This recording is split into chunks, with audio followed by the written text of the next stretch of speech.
para Bapak Ibu, tokoh-tokoh Partai Keadilan Sejahtera yang saya hormati, para kader PKS yang tersebar di belahan Indonesia dan dunia yang hadir dan turut menyaksikan acara pada malam ini, yang saya kasihi.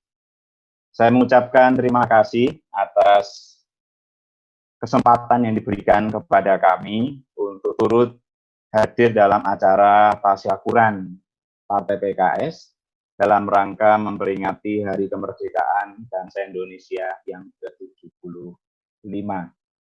Salam hormat dari Ketua kami, Bapak Kardinal Ignatius Suharyo, yang tidak bisa hadir untuk Bapak Presiden PKS, serta para pengurus dan tokoh-tokoh PKS yang ada di sini. Pertama-tama pada malam ini kita bersyukur kepada Tuhan atas anugerah luar biasa yang diberikan kepada bangsa kita, yaitu kemerdekaan. Dan pada malam ini juga kita bersyukur, tentu yang pertama adalah kepada para pahlawan. Para pahlawan ini yang memiliki latar belakang agama, suku, budaya, bahasa yang berbeda-beda, tetapi pada waktu itu mereka bisa saling membantu, bisa bersatu, meskipun belum ada teknologi, belum ada alat-alat komunikasi yang canggih, tapi mereka disatukan oleh satu rasa, yaitu rasa persaudaraan. Sehingga mereka yang pada waktu itu dengan segala keterbatasan yang ada, dan dengan berbagai macam perbedaan yang ada, sungguh-sungguh mempunyai semangat persaudaraan yang luar biasa. Itu yang pertama. Yang kedua, kita juga bersyukur kepada para pendiri bangsa ini. Para pendiri bangsa ini telah meletakkan sebuah dasar yang sangat kuat, yaitu Pancasila.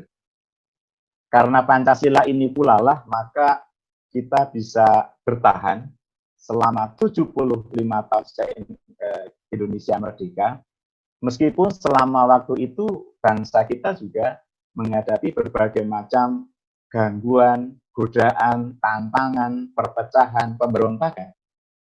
Tetapi tetap bisa bertahan, tetap bisa berdiri tegak sampai sekarang. Kenapa? Karena ada Pancasila. Pancasila yang lahir dari kehidupan masyarakat Indonesia sendiri.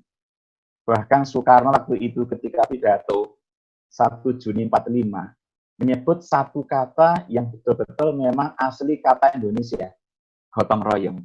Nah ini kan dalam kata gotong royong itu kita bisa melihat dan merasakan bagaimana adanya kebersamaan, adanya kesatuan di daerah-daerah, di desa-desa. Gotong royong masih kuat, dan ini yang perlu dijaga dan perlu kita lestarikan.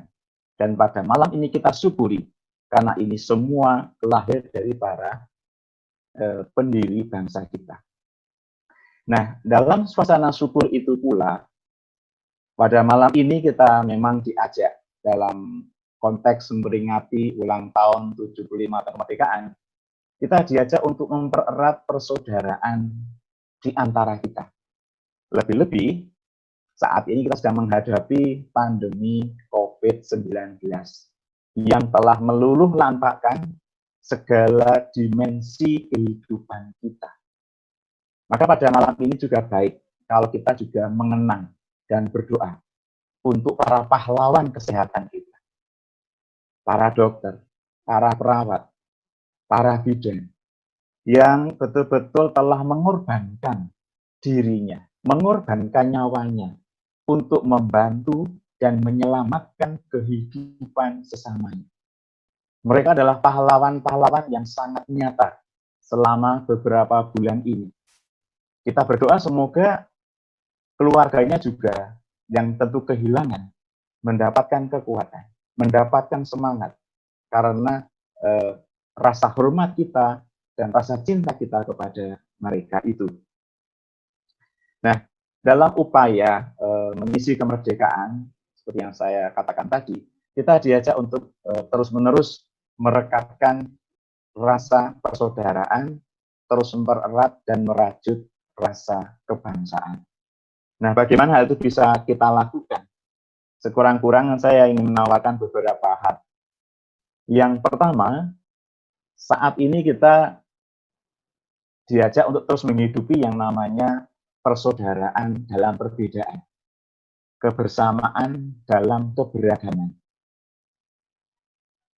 Keanekaragaman yang dimiliki oleh bangsa Indonesia ini merupakan anugerah dari Tuhan, bukan buatan satu orang atau buatan dari agama tertentu, tetapi ini merupakan anugerah Tuhan yang perlu disyukuri, dijaga, dilestarikan, dan dikembangkan.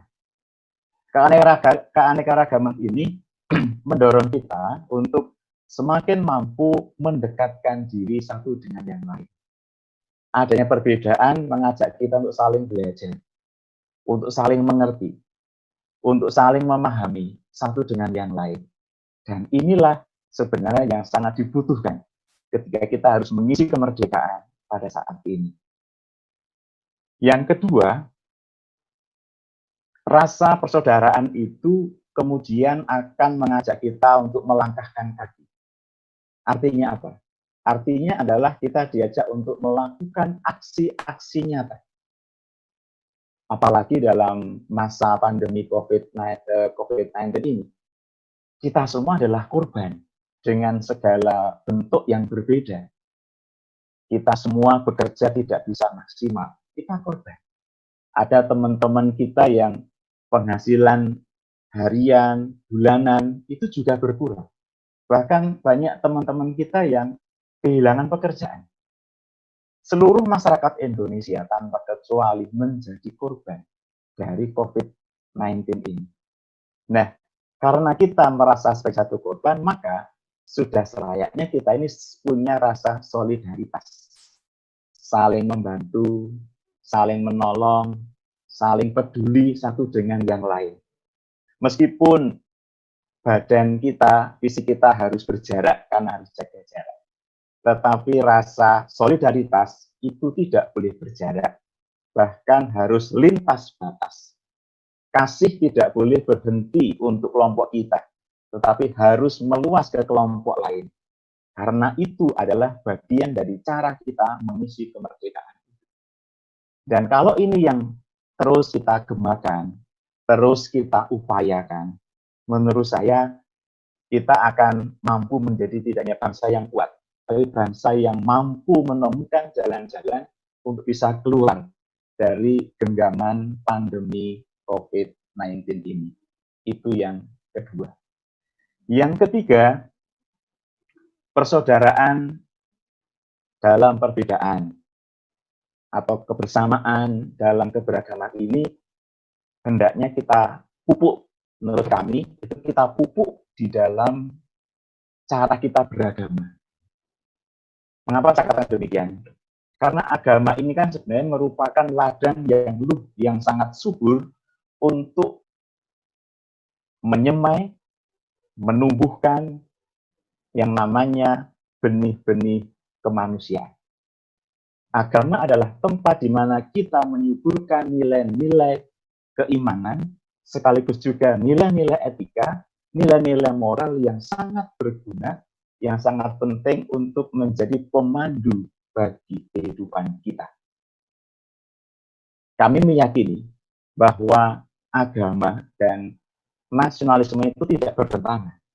Itu bisa jalan beriringan. Contohnya apa? Contohnya begini, tanggal 18 Agustus 1945, ya besok lah kalau hari ini hari Merdeka, itu para tokoh-tokoh Islam seperti Soekarno, Muhammad Hatta, Kiai Haji Wahid Hasyim, Bapak Abdul Qahar Musakir, dan 9 panitia yang lain, itu dengan segala kerendahan hati berkenan untuk menanggalkan 9 kata dalam sila Pancasila Ketuhanan Yang Maha Esa. Saya menangkap ini adalah mereka adalah tokoh-tokoh agama, tetapi mereka juga tokoh-tokoh nasionalisme yang luar biasa. Jadi agama dan keimanan serta nasionalisme dan cinta bangsa itu tidak usah dipertentangkan, itu bisa berjalan beriringan.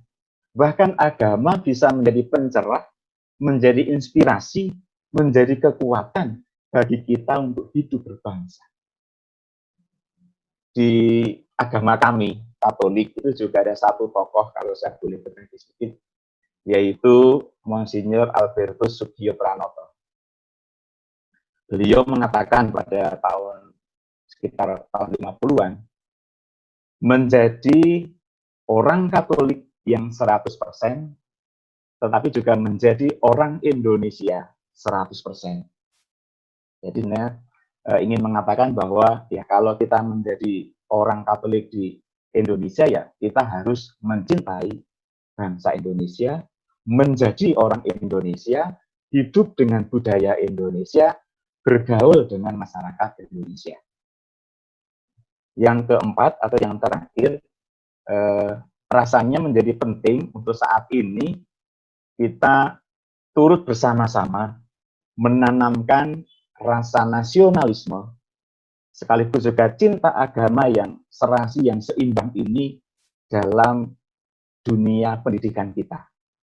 Karena pendidikan adalah tempat di mana setiap pribadi bisa berkembang secara utuh. Kognisi, afeksi, sosial, semuanya berkembang. Dan ketika di lembaga pendidikan, dari PAUD sampai perguruan tinggi, ditanamkan nilai-nilai keagamaan yang sungguh-sungguh mengarahkan anak-anak didik kita untuk menjadi manusia-manusia Indonesia yang sebenarnya, itulah generasi muda kita yang betul-betul kita harapkan akan mampu nanti memegang estafet kepemimpinan bangsa ini. Akhirnya saya menutup pesan-pesan renungan saya ini dengan mengatakan begini. Semakin beriman, kita akan semakin bersaudara. Semakin beriman, kita akan semakin berbela rasa. Semakin beriman, kita akan semakin peduli. Semakin beriman, kita akan semakin inklusif.